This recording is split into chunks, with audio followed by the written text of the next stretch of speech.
जब वह सुबह ऑफिस की बिल्डिंग के सामने खड़ी थी, तब उसकी आंखों में सिर्फ एक ही ख्वाब था, एक नौकरी पाने का। उसका घर बहुत छोटे कस्बे में था। पिता अब इस दुनिया में नहीं थे और मां के कंधों पर पूरे घर का बोझ था। वह पढ़ी लिखी थी, पर किस्मत ने उसे कभी मौका नहीं दिया कि अपने हुनर को साबित कर सके। उस दिन जब वह बड़े शहर में आई थी, उसके पास बस कुछ 100 रुपए थे और दिल में उम्मीद का एक छोटा सा दीपक। उसी उम्मीद के सहारे वह उस बड़ी कंपनी के दफ्तर पहुंची थी, जहां उसे पता चला था कि रिसेप्शनिस्ट या असिस्टेंट के लिए जगह खाली है।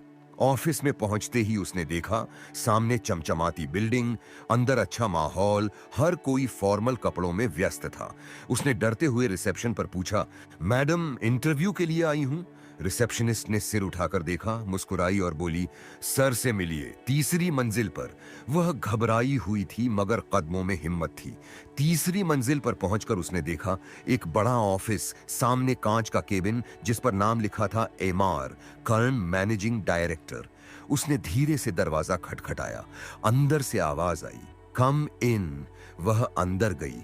सामने एक 40 साल के करीब आदमी बैठा था, चेहरा आत्मविश्वास से भरा हुआ और आंखों में थोड़ी चालाकी। उसने लड़की की फाइल ली, कुछ देर रिज्यूमे देखा, फिर बोला, आपका नाम? सिया, उसने कहा। अच्छा सिया, आपकी डिग्री तो अच्छी है, लेकिन अनुभव नहीं है, उसने कुर्सी पर पीछे झुकते हुए कहा। जी सर, अनुभव नहीं है, लेकिन मैं मेहनत करने से नहीं डरती। वो मुस्कुराया। मेहनत तो सब करते हैं, लेकिन यहां टिकता वही है जो समझदार हो। उसने उसकी आंखों में देखा, कुछ अजीब सा भाव था, जैसे वो कुछ और कहना चाहता हो। इंटरव्यू खत्म हुआ तो उसने कहा, आप कल शाम तक रिजल्ट की कॉल की उम्मीद रखें। लेकिन उस मैनेजर के मन में कुछ और ही चल रहा था। वह धन्यवाद कहकर चली गई। शाम को जब उसे कॉल आया तो उसका दिल खुशी से उछल पड़ा।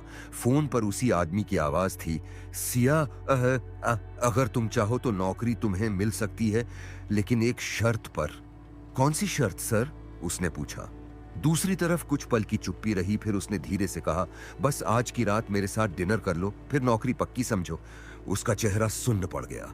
उसे लगा जैसे किसी ने उसके सपनों को कुचल दिया हो। वह कुछ बोल नहीं पाई, बस फोन काट दिया। उस रात वह बहुत रोई। उसे लगा शायद यह दुनिया सिर्फ उन लोगों के लिए बनी है। लेकिन फिर उसकी मां का चेहरा आंखों के सामने आया।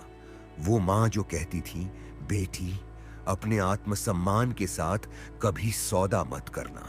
उस रात उसने तय कर लिया कि चाहे कितनी भी मुश्किल आए, वह अपनी इज्जत के बदले कुछ नहीं लेगी। अगले दिन उसने उसी आदमी को फोन किया और कहा, सर, मुझे आपकी नौकरी नहीं चाहिए, मैं भूखी रह लूंगी, पर अपना सिर झुकाऊंगी नहीं। वो आदमी हंसा, तुम जैसी लड़कियां बहुत देखी हैं मैंने, कुछ दिन बाद खुद आकर गिड़गिड़ाओगी नौकरी के लिए। वो बोली, शायद मैं फिर कभी इस दरवाजे पर लौटूं, पर उस दिन मैं नौकरी मांगने नहीं, कुछ और लेने आऊंगी। और फोन काट दिया। दिन बीतते गए। उसने दूसरे छोटे ऑफिसों में कोशिश की। कुछ जगह उसे रिजेक्ट कर दिया, कहीं वेतन इतना कम था कि गुजारा मुश्किल था, लेकिन उसने हार नहीं मानी। वह सुबह से शाम तक काम ढूंढती, रात में घर जाकर अपनी मां को बता देती थी। धीरे धीरे उसने कुछ छोटी कंपनियों में काम करना शुरू किया। पहले रिसेप्शनिस्ट, फिर एक छोटी एजेंसी में असिस्टेंट। वो बहुत तेज थी, ईमानदार थी, उसके काम की तारीफ होने लगी। उसने सीखा कि कैसे लोगों से डील करना है, क्लाइंट हैंडल करने हैं, मार्केटिंग करनी है।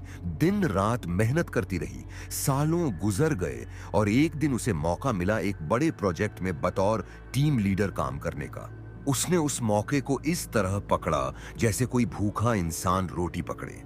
प्रोजेक्ट सफल हुआ, कंपनी का नाम ऊंचा हुआ और सिया उस कंपनी की पहचान बन गई। 3 साल बाद उसने खुद का बिजनेस शुरू करने का फैसला किया, एक कंसल्टिंग फर्म। शुरुआत में मुश्किलें थीं, लेकिन उसने वो सब सीखा था जो किसी किताब में नहीं लिखा था। वक्त के साथ टिके रहना, अपनी सच्चाई पर विश्वास रखना और किसी की बुरी नीयत से टूटना नहीं। 5 साल बीते। अब सिया की कंपनी देश की जानी मानी कंपनियों में से एक थी। लोग उसकी मिसाल देते थे। टीवी चैनलों पर उसके इंटरव्यू आते थे और लड़कियां उससे प्रेरणा लेती थीं। एक दिन उसके ऑफिस में रिसेप्शनिस्ट आई और बोली, मैडम, एक आदमी आपसे मिलने आया है, कहता है कि नौकरी चाहिए। वो अपने केबिन से बाहर आई और जैसे ही उसने सामने देखा, उसका चेहरा ठिठक गया। सामने वही आदमी खड़ा था, कर्ण, वही बॉस जिसने कभी उससे ये बदले नौकरी देने की बात कही थी। अब उसके कपड़े साधारण थे, आंखों में घबराहट थी और चेहरे पर पछतावे की लकीरें। वो बोला, सिया, मुझे नहीं पता तुम मुझे याद रखती हो या नहीं।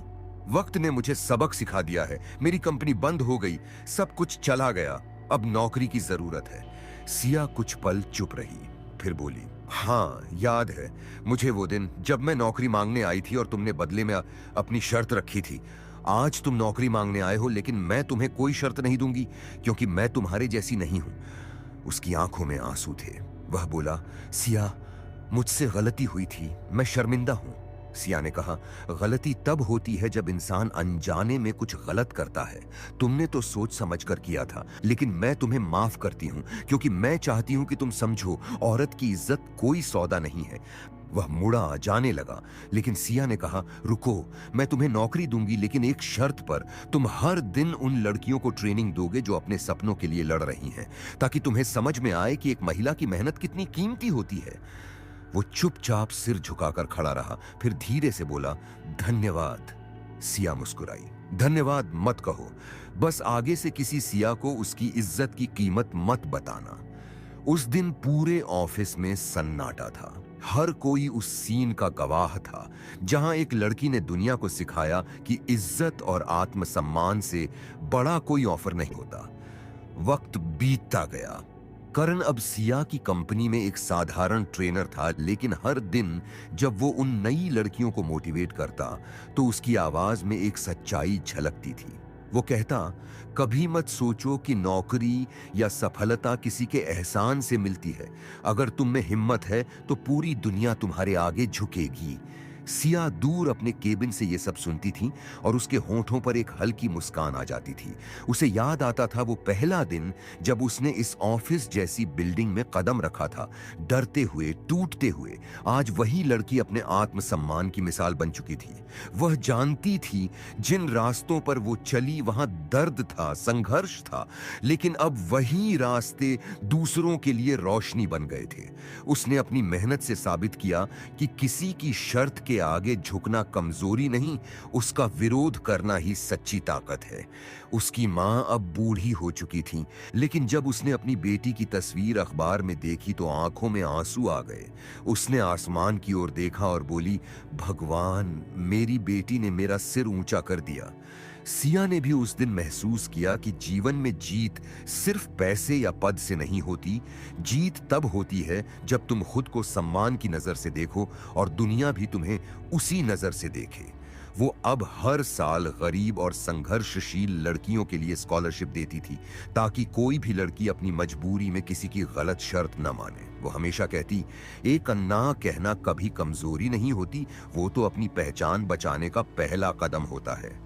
उसके ऑफिस की दीवार पर एक बोर्ड टंगा था जिस पर लिखा था, सफलता उन्हीं की होती है जो खुद की कीमत समझते हैं।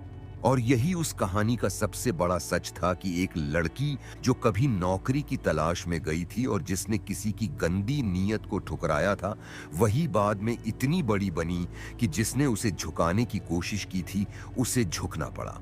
वह अब सिर्फ एक बिजनेस वुमन नहीं थी, बल्कि उन तमाम औरतों की आवाज थी जो अपने सपनों को बिना किसी समझौते के पूरा करना चाहती थी। उसने साबित किया कि जब किसी औरत के पास हिम्मत और आत्मसम्मान होता है तो वो किसी भी ताकतवर आदमी से बड़ी बन सकती है। तो ये थी आज की कहानी। अगर आप ऐसे ही वीडियो देखना चाहते हैं तो आप हमारे चैनल को सब्सक्राइब जरूर करें। धन्यवाद।